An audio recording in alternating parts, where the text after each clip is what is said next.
Friends welcome to my YouTube channel Gujarat online academy में तमारू स्वागत है।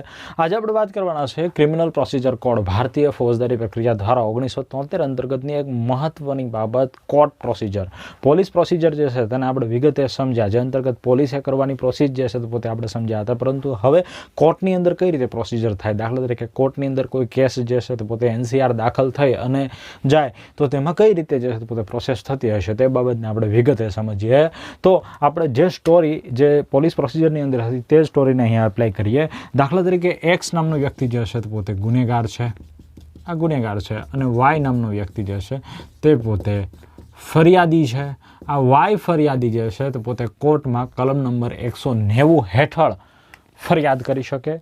190 હેઠળ કોર્ટ જે છે તે પોતે તેની ફરિયાદની લેશે અને આ ફરિયાદ જે છે પોતે કોર્ટની અંદર જાય તો કોર્ટ એમાં બે પગલાં થઈ શકે। કોર્ટ જે છે તો પોતે દાખલા તરીકે કોઈ ફરિયાદ જે છે તેને સ્વીકૃત કરી લેશે તો તેની પ્રોસેસ આગળ વધશે, અને જો તે પ્રોસેસ જે છે પોતે અસ્વીકૃત થાય છે એટલે કે સ્વીકૃત થતી નથી તો શું થશે તો કે ભાઈ તો જે છે તો પોતે કોર્ટે તે ફરિયાદ શા માટે સ્વીકૃત થતી નથી તેનું કારણ જણાવવું ફરજિયાત છે। કારણ જણાવ્યા વિના કોર્ટ જે છે તો પોતે કોઈ પણ અરજી અથવા કોઈ પણ ફરિયાદ જે છે તેને ખારીજ કરી શકે નહીં। એટલે કોર્ટ જો અસ્વીકાર કોઈ ફરિયાદનું કરશે તો તેનું કારણ તેણે જણાવવું ફરજિયાત હોય છે। હવે સ્વીકાર કરી લેશે કોર્ટે, ચાલો ફરિયાદ કરી તેનો સ્વીકાર કરી લીધો, ભાઈ નોન કોગ્નિઝેબલ ઓફેન્સ છે તેનો સ્વીકાર થયો છે। હવે શું બનશે તો કે ભાઈ નોન કોગ્નિઝેબલ ઓફેન્સ છે તેની અંદર ડાયરેક્ટ ધરપકડ કરવા માટે પોલીસ ન જઈ શકે। કેમ તો કે ભાઈ પોલીસ અધિકાર બહારનો કાયદો હોય તેની બાબતની આપણે અહીંયા વાત કરી રહ્યા છીએ। તો નોન કોગ્નિઝેબલ ઓફેન્સ અંતર્ગત શું બજાવશે તો કે ભાઈ કાં તો કોર્ટ જે છે પોતે સમન્સ બજાવશે અથવા તો કોર્ટ જે છે તો પોતે વોરંટ બજાવશે, વોરંટ બજશે અથવા તો સમન્સ તે વ્યક્તિના નામનું બજશે। તો સમન્સ એટલે શું તો કે ભાઈ સમન્સને આપણે એક સાદી ભાષામાં કન્વર્ટ કરી લઈએ। સમન્સનો મતલબ થાય નોટિસ, એટલે કે નોટિસ દ્વારા કોઈ પણ વ્યક્તિને બોલાવવામાં આવે, હાજર થવા માટે બોલાવવામાં આવે તો તેને શું કહેવાય, સમન્સ કેસ કહેવાય, એટલે કે નોટિસ કેસ તરીકે પણ આપણે તેને ઓળખી શકીએ। ત્યાંથી આપણે સમન્સની બે કોપીમાં બનાવવાની હોય। સમન્સ હંમેશા બે કોપીની અંદર તૈયાર થયેલી હોય, તેમાંથી એક કોપી જે છે તો પોતે જે વ્યક્તિને સમન્સ બજાવવાની છે તેને આપવાની રહે, અને એક કોપી જે છે તેમાં જે વ્યક્તિએ સમન્સ મેળવી છે તે વ્યક્તિની સાઇન કરાવી અને મેજિસ્ટ્રેટને પરત આપવાની હોય છે। ત્યાંથી આપણે આગળ વાત કરીએ તો કે ભાઈ સમન્સ કોણ બજાવી શકે, દરેક વ્યક્તિ સમન્સ બજાવી શકે ના, સમન્સ જે છે તો પોતે પોલીસ અધિકારી બજાવી શકે અને કોઈ ખાનગી વ્યક્તિ એટલે કોઈ પણ વ્યક્તિ જે છે તો પોતે સમન્સ બજાવી શકે, અથવા તો કોઈ પણ વ્યક્તિ દ્વારા પણ કોઈ પણ પ્રકારની સમન્સ કે નોટિસ જે છે તો પોતે મોકલી શકાય છે। આ બાબત જે છે તો પોતે અહીંયા ક્લિયર કરશે। ત્યાંથી આપણે આગળ વાત કરીએ તો સમન્સ હાથોહાથ અપાય છે। સમન્સ જે છે તો પોતે કોઈ વ્યક્તિને કુરિયર દ્વારા મોકલી શકાય નહીં, ભલે કોઈ ખાનગી વ્યક્તિ આપવા જાય તોય ભલે, કોઈ પોલીસ અધિકારી જે પોતે તે સમન્સની બજવણી કરે તો પણ ભલે, પણ તે હંમેશા હાથોહાથ આપવાની હોય છે। આ બાબતને ક્લિયર રાખે, ફેક્ચ્યુઅલ ડેટા અહીંથી પૂછાઈ શકે। બીજી બાબત, 18 વર્ષ કે તેથી ઉપરની વ્યક્તિને સમન્સ સંબંધીને સમન્સ આપી શકાય। 18 વર્ષ કરતાં વધુ ઉંમરની કોઈ વ્યક્તિ હોય, એટલે દાખલા તરીકે તમે કોઈ વ્યક્તિના ઘરે સમન્સ બજાવવા ગયા પરંતુ જે વ્યક્તિના નામનું સમન્સ છે, જે વ્યક્તિના નામની નોટિસ છે તે વ્યક્તિ હાજર નથી તો તેના કોઈ સંબંધી એટલે કે 18 વર્ષ કરતાં વધુ ઉંમરનો વ્યક્તિ તેના પરિવારનો કોઈ પણ હોય તો તેને તમે સમન્સ એટલે કે નોટિસ જે છે તો પોતે બજાવી આપી શકો છો। આ બાબત ક્લિયર છે। ત્યાંથી તો કે ભાઈ સમન્સ જે છે પોતે સ્ત્રીને આપી શકાય નહીં। કોઈ પણ પ્રકારની નોટિસ જે છે તે પોતે કોઈ પણ વ્યક્તિના નામની ફાટી હોય અને તે વ્યક્તિના ઘરે જઈ અને આ નોટિસની બજવણી જે પોલીસ અધિકાર દ્વારા કરવામાં આવી તો તે કોઈ સ્ત્રી જે છે તેને, જેને આ ગુના બાબતની કોઈ જાણકારી નથી તેવી સ્ત્રી જે છે તેને બજવણી કરી શકાય નહીં, કેમ કે તે સ્ત્રી જે છે તે પોતે તેના માટે જવાબદાર વ્યક્તિ કહી શકાય નહીં, કેમ કે 18 વર્ષ કરતાં વધુ ઉંમરનો પુરુષ હોય તેને જે છે પોતે નોટિસ બજાવવી ફરજિયાત હોય છે।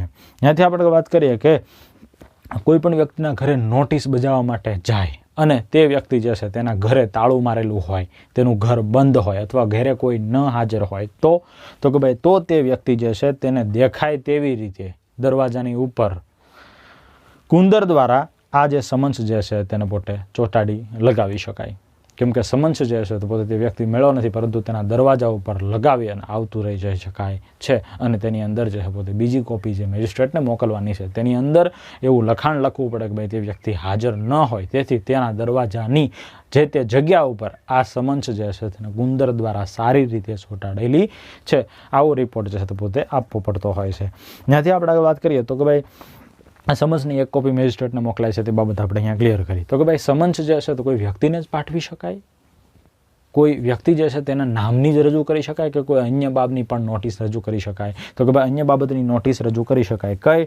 તો કે ભાઈ દસ્તાવેજ હાજર કરવા માટે કલમ નંબર 91 મુજબ, દાખલા તરીકે કોઈ જમીનને લગતો ગુનો બન્યો હોય, નોન કોગ્નિઝેબલ ઓફેન્સ અંતર્ગત કોઈ જમીનને લગતો ગુનો હોય, અથવા તો કોઈ માલિકી હકને લગતો ગુનો હોય, તો તેની અંદર કોઈ દસ્તાવેજ જે છે તેના માટે જવાબદાર હોય અને તેની જરૂરિયાત કોર્ટને હોય, તો તે વસ્તુ મંગાવવા માટેની નોટિસ જે છે તે પોતે કોર્ટ ફટકારી શકે છે. અને તે નોટિસ અંતર્ગત જે તે વ્યક્તિ ખુદ હાજર ન રહે તો કાંઈ નહીં, પરંતુ તે વ્યક્તિએ તે દસ્તાવેજ જે છે તો પોતે હાજર કોર્ટમાં કરવો ફરજિયાત થતો હોય છે. બીજું તો કે ભાઈ વસ્તુને હાજર કરવા માટે સમન્સ બજાવી શકાય? હા, બજાવી શકાય. દાખલા તરીકે કોઈ પણ વ્યક્તિ જે છે તેનું ખૂન થયું હોય અને તે સમયગાળા દરમિયાન કોઈ અન્ય વ્યક્તિનું ત્યાં વાહન છે, અથવા તો કોઈ પણ પ્રકારનું તેની વસ્તુ રહેલી છે અને તે વસ્તુના આધારે જો કોઈ વ્યક્તિનું ખૂન થયું છે, અથવા તો તેના લીધે થઈને કોઈ પણ વ્યક્તિ ઉપર જાનહાનિ જેવી ઈજા થઈ છે, તો કે ભાઈ હા, તો તે વસ્તુને હાજર કરવાની પણ નોટિસ જે છે પોતે બજાવી શકાય છે. જો એનો કોઈ ફોરેન્સિક રિપોર્ટ કરવાનો હોય તો તેના માટે જે છે પોતે વસ્તુને હાજર કરવા માટેનો પણ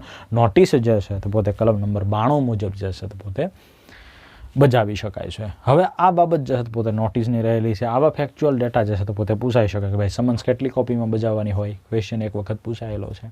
બીજું, સમન્સ જે છે પોતે હાથો હાથ આપી શકાય કે કોઈ અન્ય વ્યક્તિને આપી શકાય? હાથો હાથ જ આપવું પડે, કુરિયર દ્વારા મોકલી શકાય નહીં, પોસ્ટ દ્વારા મોકલી શકાય નહીં. આવા ઘણા બધા ક્વેશ્ચન જે છે તો પોતે આ સમન્સ અંતર્ગતથી બને છે. બીજી બાબતની વાત કરીએ તો વોરંટ કેસ. વોરંટ કેસ કલમ નંબર 70 થી 98ની વાત કરીએ તો કે ભાઈ સામાન્ય વોરંટ અને ઝડપી વોરંટ, બે પ્રકારના વોરંટ હોય. એક સામાન્ય વોરંટ હોય જેના આપણે ધરપકડ, એટલે મેજિસ્ટ્રેટ જે છે ધરપકડ કરવા અથવા મેજિસ્ટ્રેટ સમક્ષ કોઈ વ્યક્તિને હાજર કરવાનો થાય ત્યારે જે વોરંટ બજાવવામાં આવે તેને શું કહેશું? સામાન્ય વોરંટ કહેશું. અને ઝડપી વોરંટ એટલે કે આપણે સર્ચ વોરંટ કહીએ છીએ. દાખલા તરીકે કોઈ બિલ્ડિંગ છે તેની અંદર ચોરી થઈ છે, તો તે બિલ્ડિંગ જે છે તેની સંપૂર્ણ તપાસ કરવામાં આવે, તેનો એક એક ખૂણો જે છે તેને ચેક કરવામાં આવે, તો તે બાબત જે છે પોતે મિલકતનું સર્ચ વોરંટ નીકળ્યું તેમ કહી શકાય કલમ નંબર 93 મુજબ. જે અંતર્ગત સામાન્ય વોરંટ આપણે પહેલા ક્લિયર કરીએ તો કે ભાઈ સામાન્ય વોરંટની વાત કરીએ તો અહીંયા કલમ નંબર 70 થી કલમ નંબર 98 જે છે તે અંતર્ગત રહેલું છે, પરંતુ કલમો આની અંદર ખૂબ જ ઇમ્પોર્ટન્ટ રહેલી નથી, કેમ કે સમન્સની બજવણી કેવી રીતે થશે અને વોરંટ જે છે તેની બજવણી કેવી રીતે થશે એના જ ક્વેશ્ચન જે છે તે પોતે આપણને પૂછાય છે. તો કે ભાઈ સામાન્ય વોરંટ, તો કે ભાઈ કલમ વોરંટ 2 કોપીમાં રજૂ કરી શકાય? હા, સમન્સ પણ 2 કોપીમાં રજૂ કરવી ફરજિયાત છે અને વોરંટ પણ 2 કોપીમાં રજૂ કરવું ફરજિયાત છે. બીજી વાત, ખાનગી વ્યક્તિ વોરંટ બજાવી શકે? હા, 100%. ખાનગી વ્યક્તિ જે છે તો પોતે કોઈ પણ વ્યક્તિને હાજર થવાનો વોરંટ બજાવી શકે છે કે ભાઈ તમારે હાજર થવાનું છે તેવી નોટિસ અહીંયાથી આપવામાં આવેલી છે. આવી બાબતનું ખાનગી વ્યક્તિ જે પોતે વોરંટ બજાવી શકે. ઓકે. બીજી બાબત, સમગ્ર ભારતના વિસ્તાર માટે બજાવી શકાય?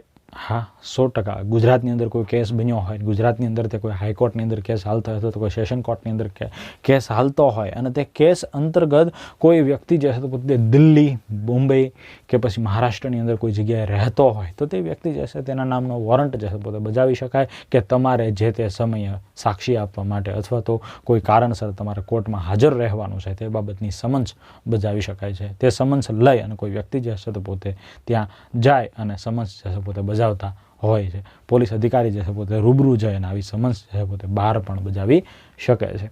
આ બાબત ક્લિયર છે. બીજું તો કે ભાઈ ઝડપી વોરંટ, સર્ચ વોરંટ જેને આપણે કહીએ છીએ. કોઈ પણ મિલકતની અંદર ચોરી થઈ હોય તો તે ચોરીને લગતો તે મિલકતની તપાસ માટેનો જે રિપોર્ટ બહાર પાડવામાં આવે, વોરંટ જે રજૂ કરવામાં આવે તેને આપણે શું કહેશું? સર્ચ વોરંટ કહેશું. બીજી બાબતની વાત કરીએ તો કે ભાઈ ગેરકાયદેસર અટકાયત માટે વ્યક્તિને હાજર રહેવા માટે વોરંટ.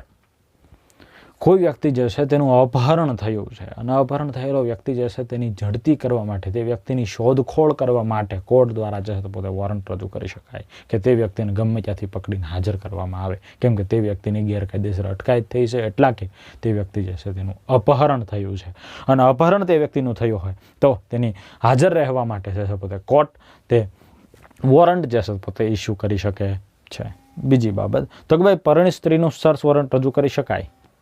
હા, કોઈ પણ વ્યક્તિ જે છે તેની પરણિત સ્ત્રી જે છે પોતે કોઈ અન્ય પુરુષ સાથે પલાયન થયેલ હોય અથવા તો કોઈ સ્ત્રી જે છે તે પોતે કોઈ જગ્યાએ ગાયબ હોય તો તે સ્ત્રી જે છે તેને શોધવા માટેનું સર્ચ વોરંટ જે છે તે પોતે જારી કરી શકાય. કલમ નંબર 98 મુજબ જે છે પોતે કોઈ પરિણીત સ્ત્રી જે છે અથવા તો પરિણીત પુરુષ જે છે તેને માટેનું સર્ચ વોરંટ જે છે તે પોતે કોર્ટ જાહેર કરી શકે છે, જે પોતે પોલીસે તે વ્યક્તિને સર્ચ કરી શકે એટલા માટે આ વોરંટ જે છે પોતે ઇસ્યુ કરવામાં આવતું હોય છે.